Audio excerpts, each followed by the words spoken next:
back to another video. I feel like every time I record, I have no makeup on and I'm just ready to call it a day. That's my cat trying to get in. Say hi. But today's video, we are going to do a little bit of a nighttime routine. We just came back from a movie theater date, me and my husband, so now we're just winding down and getting ready for bed. So come along as we do this nighttime routine. I've had my natural hair this whole week and I did not put any heat or anything on it. So evidently I've just been putting it in braids and buns, so it just, I don't know, stays out of my way and it's just easier to style when it's straightened. I don't know. Let me know in the comment section below what kind of videos you want to see on this channel. If you like my get ready with me videos, like either makeup routine or skincare routine, or whether you like seeing challenges. I did a lot of hauls in the past as well, so let me know down below what you're interested in watching. Don't let anyone fool you. Social media is not easy, I guess.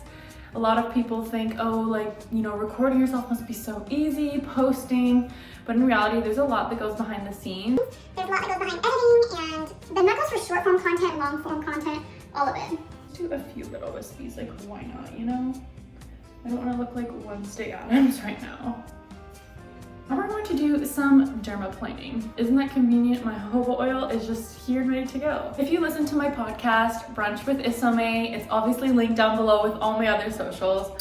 But I think on an episode, 2 episodes ago, I was talking about creating that balance when it comes to content creation for me. And I feel like I still haven't reached that homeostasis yet. I'm finding myself wondering like what content I want to create, what content I want to post, and I don't want to post anything I'm not proud of. But then that runs the risk of, okay, you're not proud of this piece, but time limit's up, like it needs to get out. There's always that battle of creating something you love versus posting on schedule. It's, I don't know. So for my forehead, I like kind of brushing or like shaving downwards. And then when it comes to my cheeks, I go down this way. I have like these sideburns that I like shaping, so I go down this way. So I'll go down this way and I'll go down this way. I have to record a podcast episode either today or tomorrow. And this podcast topic is everything unpopular opinions. And I took to Instagram to ask some of you, what are some of your unpopular opinions? And I got a few feedbacks from my followers and you guys, and it was absolutely hilarious. And to be honest, some of those unpopular opinions I agree with, and I don't think are as unpopular as some people think. I'm so happy that I could finally be dermaplaning my face again. Before, I was struggling with this outrageous, I don't even know, out of nowhere hormonal acne, especially on my forehead. And recently it cleared up based on the products I've been sharing on my social medias. And there's a few more stubborn acne spots, but for the most part, I am so happy with the results from the products that I've been using. I did dermaplane my face a few weeks ago, so there's not too much hair, but as you can see there is still some.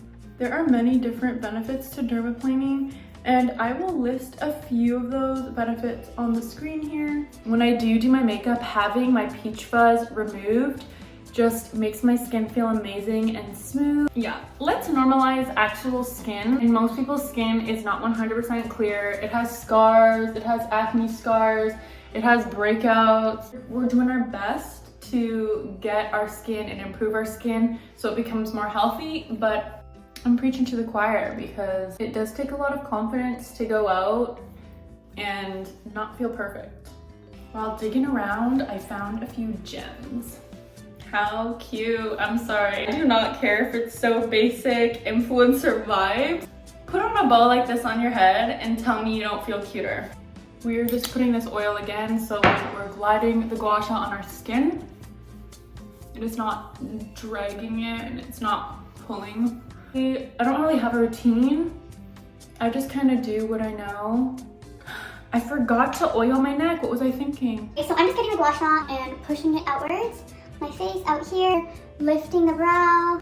And chiseling the jawline. I remember as a kid, me and my friends, but thinking about it now, it's a little toxic, but me and my friends would just be chewing tons of gum on the couch and being like, I don't know if you ever heard the myth that if you chew lots of gum, it'll increase your jaw muscles and then you'll get a jawline. So we would just spend hours and hours just chilling, talking, watching movies, and just chewing gum to get a jawline. My masseter muscles are just very strong. Nobody's perfect. Nobody looks the same. Nobody is exactly the same as you. So do what you want when it comes to enhancing your natural beauty, but at the same time, appreciate the natural beauty you already have. Anyways, I was listening to this influencer and she was saying how when she grew up, she wanted to change so much about herself. And if you're a girl, you know your list. Someone asks you, would you ever get Botox, filler, surgery, blah, blah, blah? And you can tell them exactly what procedure you would have done and what part of your body or face you would change. And I'm not gonna lie to you, and I'm not gonna sit here and be like, I don't have that list and I never had that list, because I definitely do have that list in my head of things I would love to improve. That list was much longer when I was younger. And I just feel like the more you grow up and the more you mature, the shorter that list gets, because you start to appreciate yourself for who you are, rather than trying to conform or change every little thing about yourself to fit the beauty standard, even satisfy yourself. For example, I used to be very self-conscious about my nose. If I turn to the side here, you can tell there's like a bump there, and it's nothing like dramatic or huge, but I used to be really self-conscious about it and think, and just like, you know, hate on having a big nose. As I grew up, the more I realized my nose looks like my dad's nose, and I liked looking in the mirror and looking at, my light died. My light literally died. Okay, don't fall. Anyways, as I was saying, I used to hate on my nose and think that it's a big nose, it's a man nose, like I don't love it. But as I grew up, I realized how much of my dad's nose it is, and how much I love my dad, and how I would never look at my dad or one of my sisters who has the same nose and think, yeah, you need a nose job, or yeah, if you just got a little filler there, it would fix that little bump. I would never say that. And when you look at people you love, you don't even notice any of the quote unquote imperfections that society might point out. You just think how beautiful they are as a person, and that you would never change anything about them. And so I was thinking, like, if I would never do that to one of my sisters or to my dad, why would I do that to myself? This is my dad's nose. These are my mom's eyes. Sorry, I'm getting a little emotional. I need to pull it together.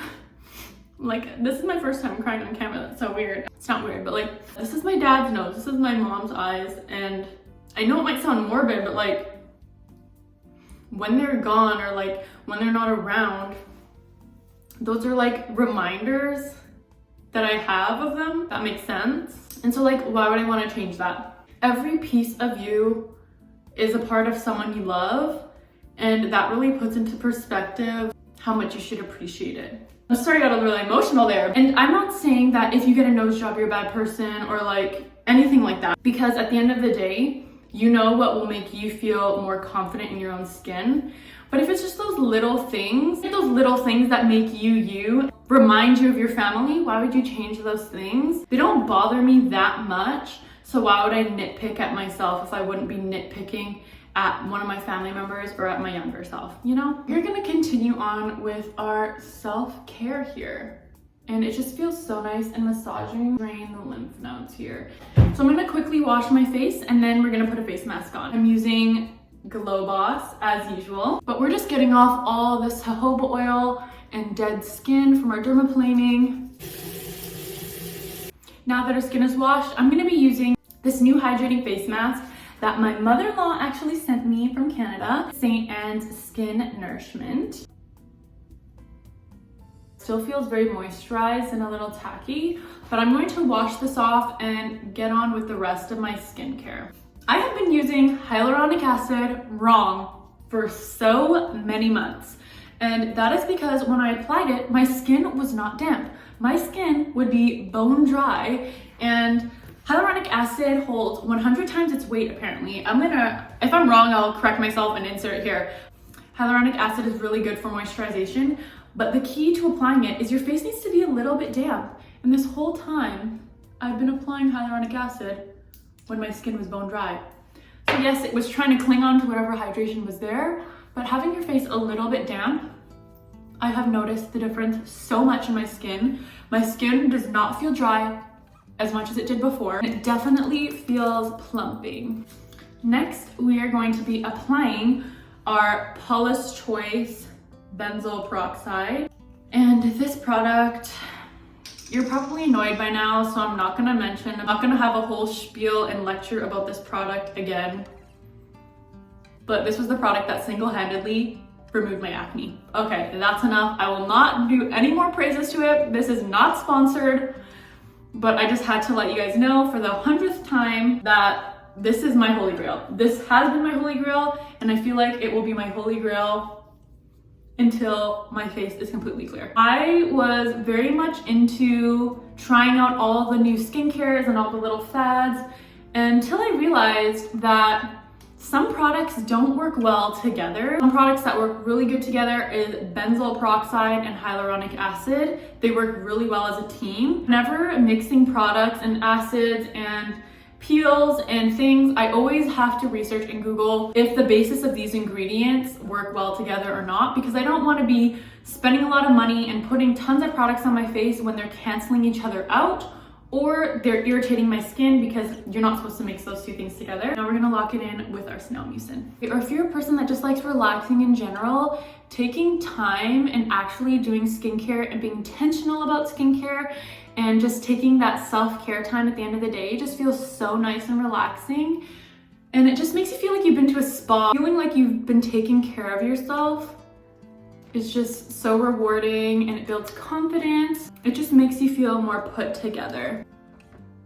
My skin feels amazing. Anyways, thank you guys so much for watching this video. Thank you for spending time and doing a little bit of skincare with me. Make sure you drop a like and subscribe to the channel if you are new. You can check out all my social links down below: Instagram, TikTok. What else is there? The podcast, Brunch with Isome. I should be recording an episode sometime this week.